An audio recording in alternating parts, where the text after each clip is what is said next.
السلام علیکم سامعین، ماہ مبارک کے احترام کے تعلق سے اس وقت ہم مجلس دعوت الحق کے چیئرمین، نامور عالم دین، مفسر قرآن حضرت مولانا عبدالستار سلام قاسمی دامت برکاتہم کا نہایت ہی اہم اور واقعی بیان پیش کر رہے ہیں۔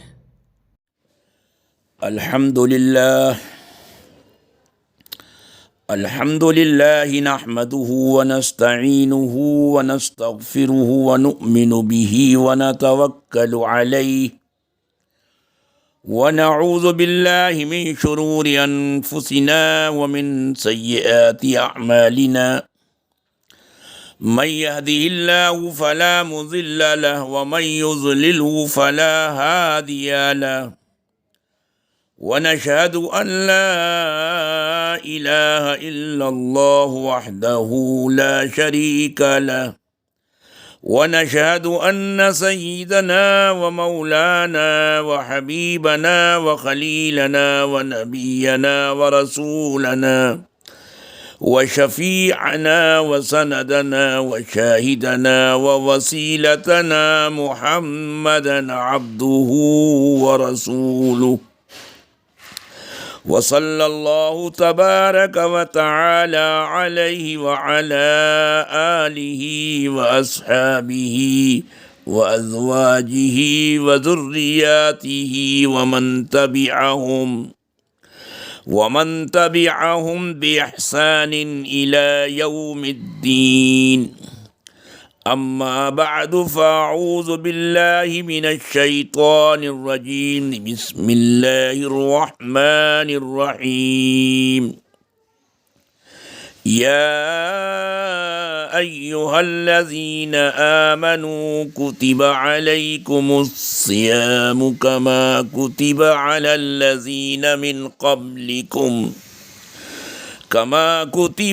الذين من قبلكم لعلكم تتقون. صدق اللہ العظیم.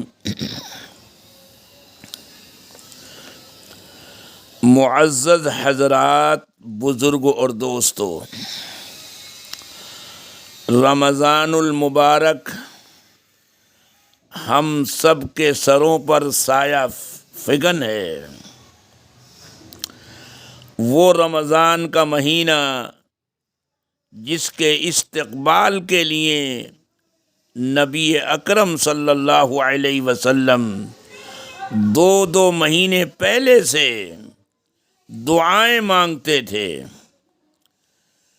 بارگاہ ایزدی میں کہ پروردگار اللہم بارک لنا فی رجب و شعبان وبلغنا رمضان.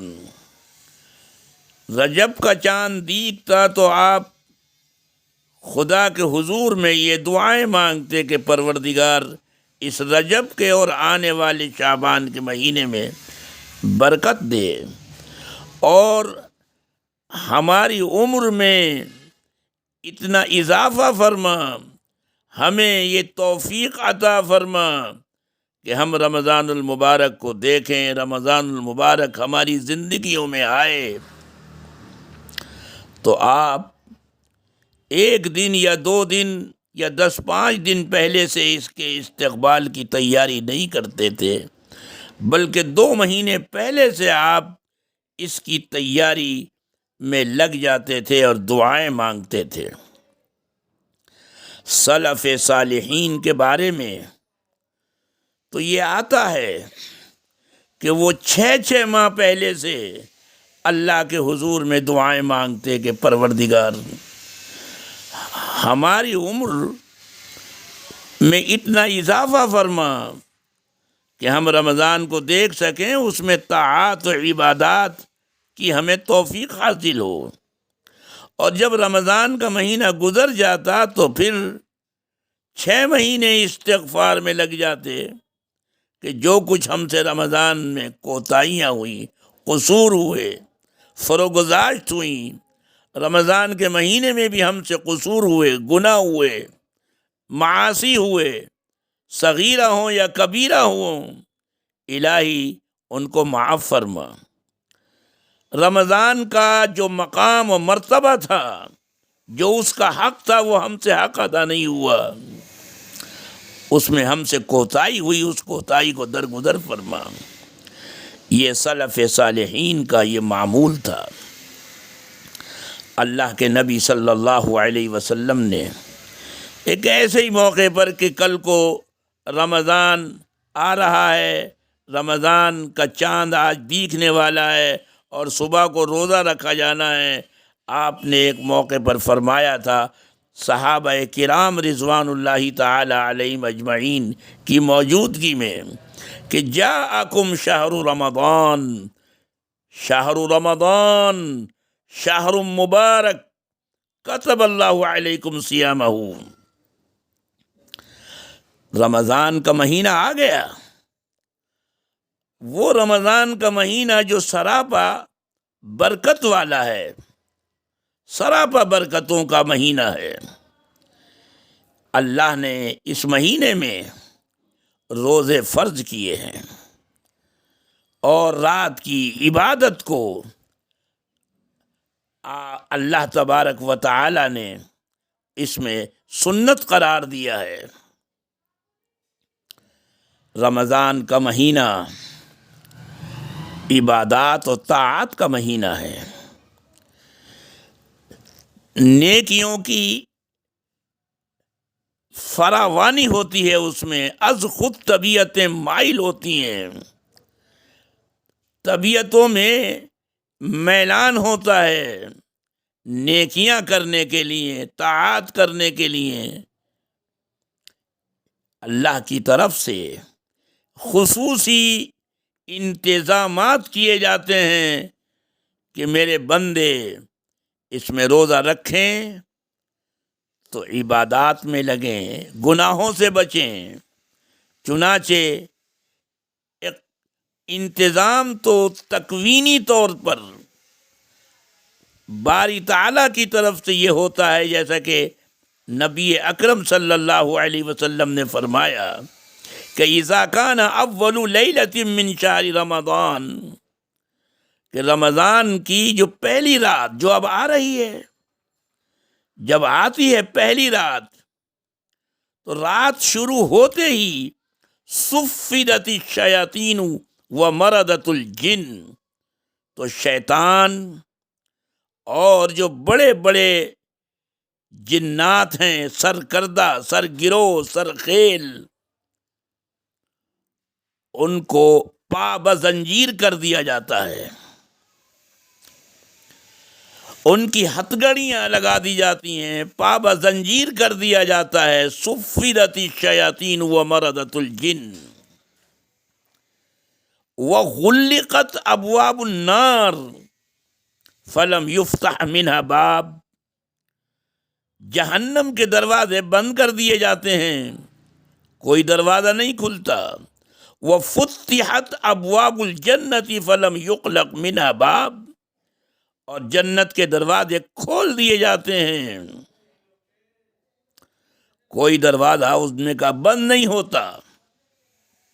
وَيُنَادِ مُنَادٍ، اور ہاتف غیبی یہ پکارتا ہے ہر آن، یا باغی الخیر اقبل و یا باغی الشر اقصر، اے خیر کے متوالے، اے خیر کے خریدار، اے خیر کی طرف قدم بڑھانے والے، خیر حاصل کرنے کے خواہش مند، یہ مہینہ ہے خیر جمع کرنے کا، آگے بڑھ۔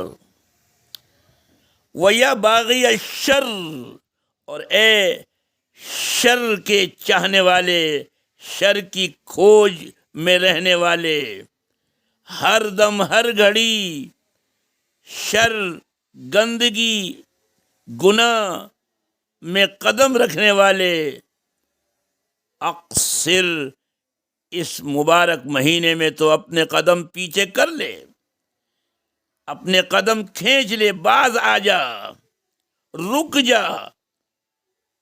وَلِلَّهِ عُتَقَاءُ مِنَ النَّارِ، اور ہر دن اللہ کی طرف سے جہنم سے لوگوں کو آزاد کیا جاتا ہے۔ وَذَلِكَ كُلُّ لَيْلَةٍ، اور اس کو کُلَّ لَيْلَةٍ بھی پڑھ سکتے ہیں، ہر رات کا یہ معاملہ رہے گا، ہر رات کا یہ معاملہ رہتا ہے۔ بہرحال میرے عزیزوں اور دوستو، یہ مبارک مہینہ سروں پر ہے، سایہ فگن، اور اس مہینے کا استقبال ایک تو ہم عام طور سے یہ کرتے ہیں، جو ظاہری طور پر جس طرح اس کا اہتمام لوگ کرتے ہیں کہ بھئی افطاری کا سامان آنا ہے، سحری کا سامان آنا ہے، کوئی چیز رہ تو نہیں گئی۔ سحری میں جو چیزیں بنتی ہیں وہ پھینی ہے، کھجلا ہے، دودھ جلیبی ہے، اور کچھ چیزیں ہیں جو پکوان ہیں، بھئی کوئی چیز رہ نہ جائے پہلے سے انتظام کرتے ہیں۔ یا افطاری کے اندر جو طرح طرح کے گویا جو پکوان بنتے ہیں، پکوڑیاں بنتی ہیں، اور طرح طرح کی چیزیں، کہ آلو آ رہے ہیں اور صاحب طرح طرح کے چیزیں دسترخوان پر آ رہی ہیں افطار کے وقت، تو پہلے سے آدمی تیار کرتا ہے، لگ جاتا ہے۔ تو یہ جس طرح ہماری تیاری یہ ظاہری ہے، اسی طرح باطنی تیاری بھی ہونی چاہیے، جو اصل مقصد ہے کہ ہم اپنی روح کے لیے بھی تیاری کریں۔ یہ تو جسم کی تیاری ہے تو 11 مہینے چلتا ہے، 11 مہینے ہم اپنے جسم کی پرورش کرتے ہیں، جسم کو پالتے ہیں۔ 1 مہینہ ہم اپنی روح کو پالنے کی فکر کریں کہ صاحب اس مہینے میں ہم غیبت سے بچیں، چغلی سے بچیں، اس کا اہتمام ہو۔ جس طرح سحری اور افطار کا ہم اہتمام کرتے ہیں، اس کا بھی اہتمام کریں کہ بھئی اس مہینے میں خاص طور سے غیبت، چغلی، بہتان۔ اسی طرح ہم دیکھتے ہیں کہ ہمارے نوجوان فیس بک پر ڈٹے رہتے ہیں لوگوں کی آبرو ریزی میں۔ اس مہینے میں بھی ان کو شرم اور حیا نہیں آتی۔ میں دیکھتا ہوں عام طور پر کہ فیس بک پر منڈے رہتے ہیں، کہیں اس فرقے کی برائی ہو رہی ہے، وہ اس فرقے کی برائی میں لگا ہوا ہے، کہیں اس پر بحث ہوتی ہے کہ صاحب 8 رکعتیں تراویح کی ہیں، کوئی جو ہے وہ 20 نہیں ہے، اس پر مرے جا رہے ہیں، مرے جا رہے ہیں۔ ہاتھ یہاں باندھے جائیں، ہاتھ وہاں باندھے جائیں۔ لوگ، ہمارے دشمن ہمارے ہاتھوں کو کاٹنے کی فکر اور تگ و دو میں لگے ہوئے ہیں، اور ہم ان مسائل میں پڑے ہوئے ہیں کہ ہاتھ کہاں باندھے جائیں۔ ہاتھ رہیں گے تو ہاتھ بنیں گے۔ دشمن، تمہارا دشمن تمہارے ہاتھ کاٹنے کی فکر میں لگا ہوا ہے، اور تم ان مسائل میں پڑے ہوئے ہو۔ بہرحال میں دیکھتا ہوں کہ رمضان کے مہینے میں بھی العیاذ باللہ بعض بدبخت، بد ذات قسم کے لوگ فحش نگاری کرتے ہیں امام اعظم ابو حنیفہ رحمہ اللہ کے تعلق سے، اعلام اسلام کے تعلق سے، علماء اور فقہا جن کے دم سے اللہ نے یہ دین قائم کیا، لوگوں تک پہنچایا، ان کے بارے میں زبان درازی کرتے ہیں، زبان تان دراز کرتے ہیں۔ خدا جانے وہ کون لوگ ہیں، معلوم نہیں وہ مسلمان بھی ہیں یا نہیں ہیں، اس لیے کہ فیس بک پر اور واٹس ایپ پر ہزاروں نام وہ جعلی فیک نام ہے، نہیں معلوم ہوتا کہ یہ جو نام بول رہا ہے اور لکھ رہا ہے یہ اس کا اصلی نام ہے یا کوئی اور نام ہے۔ یہ بھی پتہ نہیں رہتا کہ یہ لڑکا بن کر جو بات کر رہا ہے یہ حقیقت میں لڑکی ہے، یا لڑکی کے نام سے جو لکھ رہا ہے وہ حقیقت میں لڑکا ہے۔ بہرحال میں ان سے یہ درخواست کروں گا، اپنے ان نوجوان بچوں سے کہ خدا کا واسطہ کم سے کم 1 مہینہ اس واٹس ایپ کو اور فیس بک کو ان گندگیوں سے دور رکھیں. اس کے بجائے قرآن پاک کی تلاوت میں لگیں، دینی کتابوں کا مطالعہ کریں، رمضان المبارک سے متعلق جو مسائل ہیں ان مسائل کو جانیں. کہیں ایسا نہ ہو کہ روزہ رکھ رہے ہیں اور حقیقت میں وہ روزہ ان کا باطل ہو چکا ہے اور ان کو خبر بھی نہیں ہے. تو رمضان کے جو مسائل ہیں ان مسائل کو پڑھیں یا ان مجلسوں میں بیٹھیں، علماء سے پوچھیں. قرآن کہتا ہے کہ فَاسْأَلُوا أَهْلَ الذِّكْرِ إِن كُنتُمْ لَا تَعْلَمُونَ. علماء کے پاس جائیں، ایک نئی زندگی شروع کریں توبہ کے بعد. ایک نیا زندگی کا ورق توبہ کرنے کے بعد، اس لیے کہ توبہ انسان کے گناہوں کو اسی پاک و صاف کر دیتی ہے. سچے دل سے توبہ کریں اور ایک نئی زندگی شروع کریں. والدین کے ساتھ، اپنے عزیزوں کے ساتھ، رشتہ داروں کے ساتھ، بیوی کے ساتھ، بچوں کے ساتھ سلوک کا، احسان کا معاملہ کریں.